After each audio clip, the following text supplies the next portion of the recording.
All right, we should be streaming live here. Hello world, how's it going out there? My name is Bliss and I'm an engineer at Neuralink.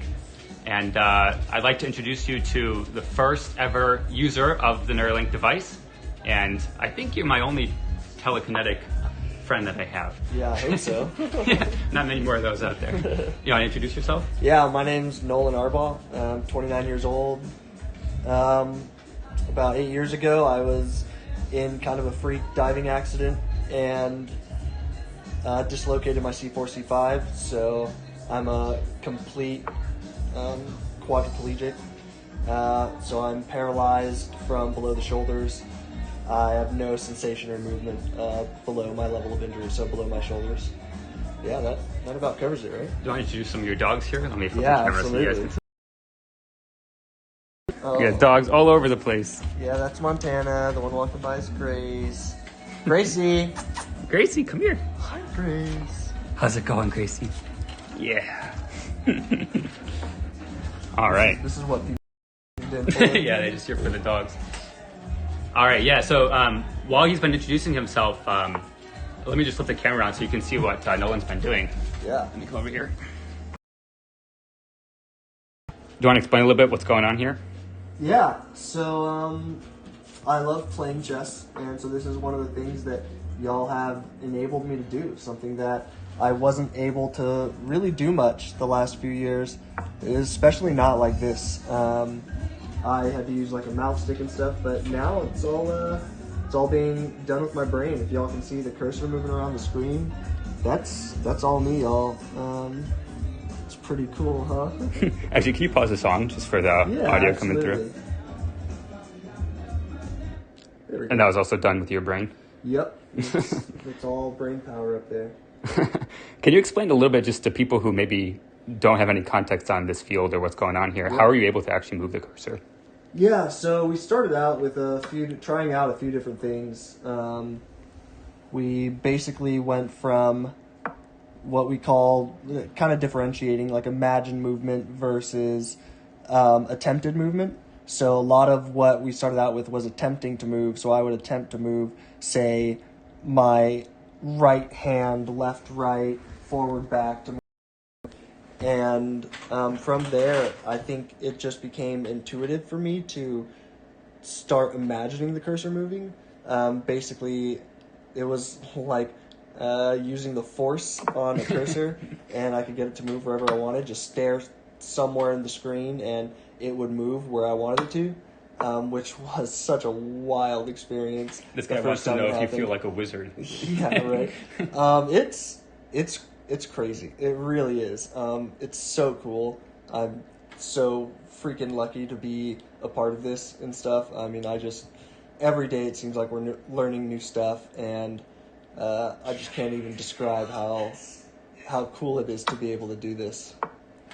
Do you want to briefly talk about a little bit, I guess, what have you been using this for outside of these sort of research sessions or when you're just playing chess? What are some of the things you've been getting value from this from? Yeah, so one of the first times y'all gave me complete control over this, I actually stayed up until, like 6 a.m. playing Civilization 6.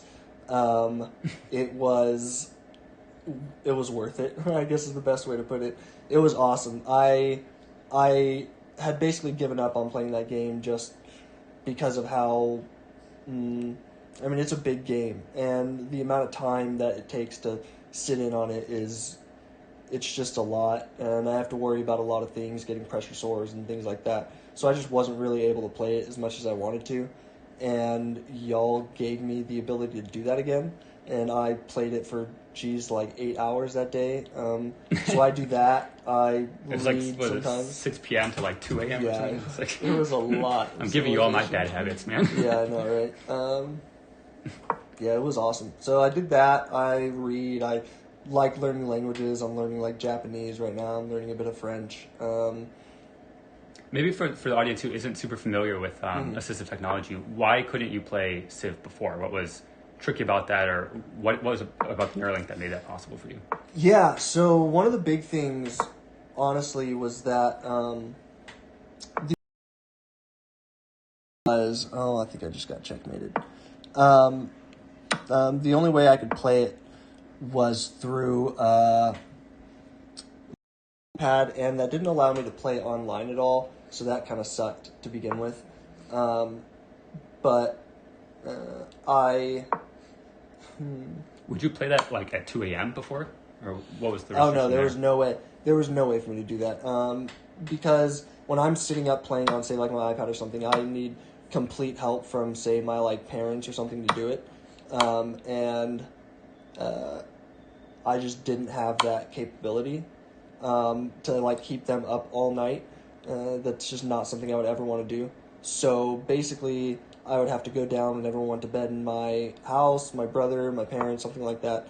And then on top of that, I can only play for a few hours at a time because, you know, I have to worry about pressure sores and stuff. I have to be readjusted. I have to do weight shifts, things like that. Just things that come with being a quadriplegic and stuff. So it just wasn't really feasible for me to, like, say, play a full game or anything. And now I can literally just lie in bed and play to my heart's content. Honestly, the biggest restriction at this point was, like, having to wait for the implant to charge once I used all of it. So play for 8 hours, have to get off and let it charge for a while, and then hopefully be able to play some more. But it's been awesome. It's been so cool. And I'm kicking ass, too. So in this chess game, too. Yeah, well, I don't know if I'm going to win this chess game, but we'll see. And then maybe just one final question. Your mom was showing me a bunch of pictures of you in different Halloween costumes over the years. It's something that you go nuts on. So now that you have like actual, you know, force control over stuff, I guess that opens up the possibility space there a bit. What are you thinking to dress up as this year? I mean, something my friends and I have been wanting to do for a while. I think I'm going to be Professor X. I think that's pretty fitting. Not only because he's in a wheelchair, and I think that just obviously fits perfectly, but now I'm actually a telekinetic, basically. Yeah, and so it's going to be cool. It's going to be real cool. My friends and I are really excited. You're going to freak people out when you say trick or treat. I know, right? Okay, I think that's it for today. Anything else you want to add before signing off? We got more work to do. A lot to learn about the brain here. Yeah, I mean, it's not perfect. I would say that we have run into some issues. I don't want people to think that it is like this is the end of the journey. There's still a lot of work to be done, but it has already changed my life, and I think that people who are thinking about, saying, applying for the human trials or are thinking about, you know, finding some way to help out with this, to, you know, do your part. And that's the reason I got into it, was because I just wanted to help. I wanted to be a part of something that I feel like is going to change the world.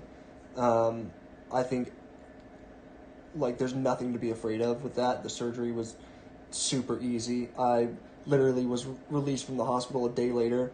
I have no, like, cognitive impairments.